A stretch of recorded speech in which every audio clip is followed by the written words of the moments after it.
The wind chimes tinkled softly, a solitary note in the still afternoon. Eleanor sat motionless in the old armchair by the window, her gaze fixed on the garden slowly fading in color. How many days had it been now? She had lost count. Time seemed to have stopped in this small room, giving way to something that enveloped everything: silence. It wasn't an empty silence, but a thick, heavy stillness laden with unspoken things. It seeped into every crevice of the space, permeating every cell of Eleanor's being. 30 days ago, a storm had crashed into her life, sweeping away everything familiar and leaving behind a vast emptiness. The name of that storm was Ethan. Ethan, the man with a smile as warm as the summer sun and eyes as deep blue as the ocean. They had built a small world together, filled with laughter and shared dreams. But then, one fateful morning, Ethan was gone forever, leaving Eleanor alone to face the harshness of reality. The first few days after Ethan's passing were an abyss of grief.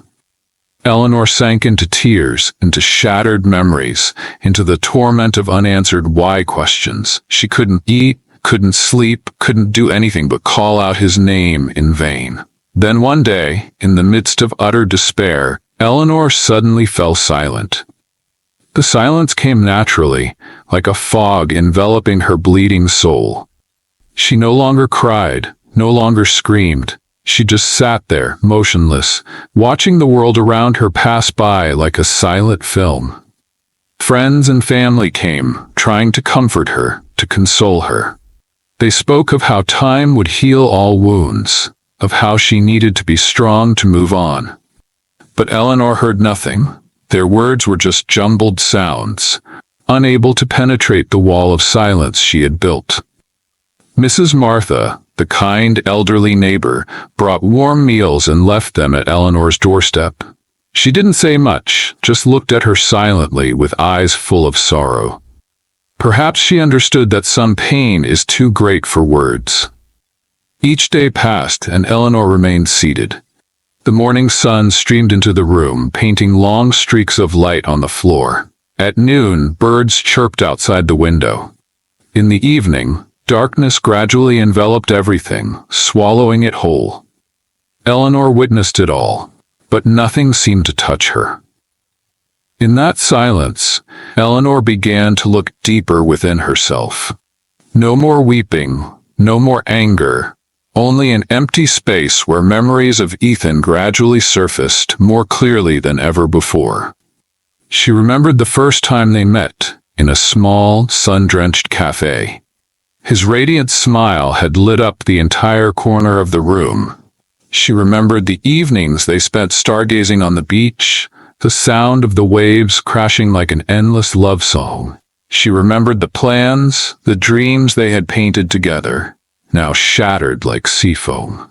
These memories no longer brought the heart-wrenching pain they once did.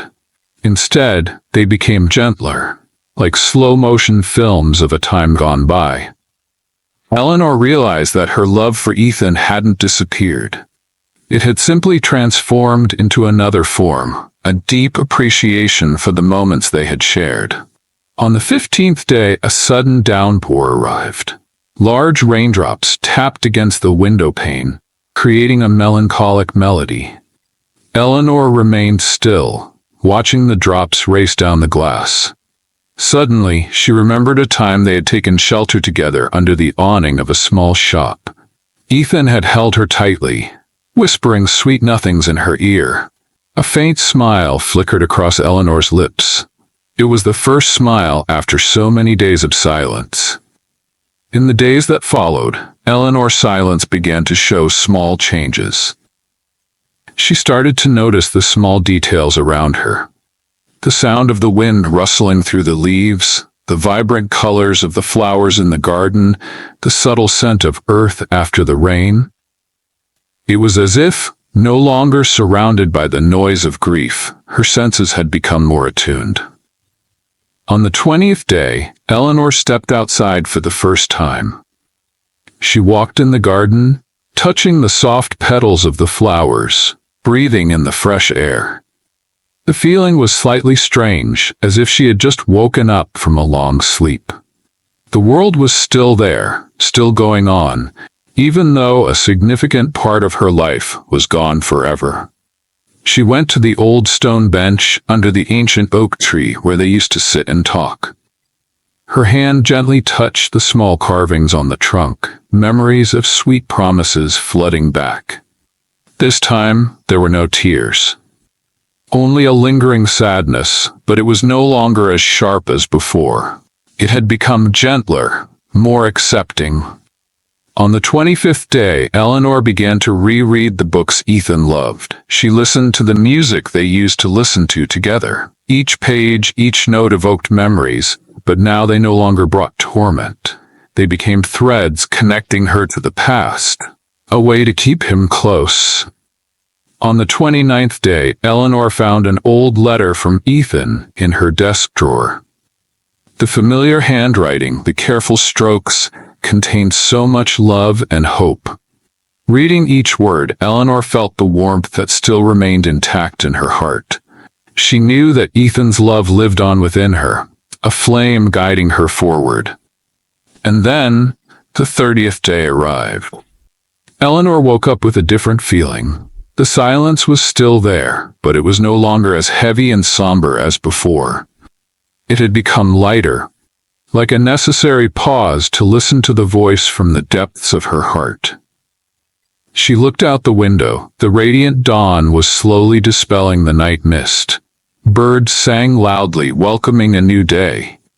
Eleanor got up, left the small room that had held her captive for 30 days. She went downstairs to the kitchen, made herself a cup of tea. The gentle aroma filled the space. She sat at the table, looking out at the garden, awakening after its slumber. A thought suddenly flashed through her mind. Life goes on. Ethan probably wouldn't want her to live forever in the darkness of sorrow. He would want her to remember the beautiful memories, to cherish what remained, and to continue living a meaningful life.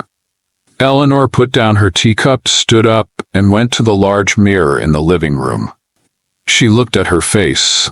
Her eyes still held a trace of sadness, but a faint light had begun to glimmer. She smiled softly. The smile was no longer forced as it had been before, but a light, accepting smile. The silence of 30 days had not healed all wounds, but it had given Eleanor the space to confront her pain, to listen to her heart, and to find a little peace within her soul. She knew the journey ahead would still be long and difficult, but she was no longer alone. Ethan would always be with her, in her memories, in her love, and in the silence she had found. The wind chimes tinkled again softly. A solitary note, but no longer sad. It carried a hint of hope, a touch of resilience. Eleanor took a deep breath, opened the door, and stepped out into the world. 30 days of silence had ended, and her life, though bearing a scar that would never fully heal, would continue.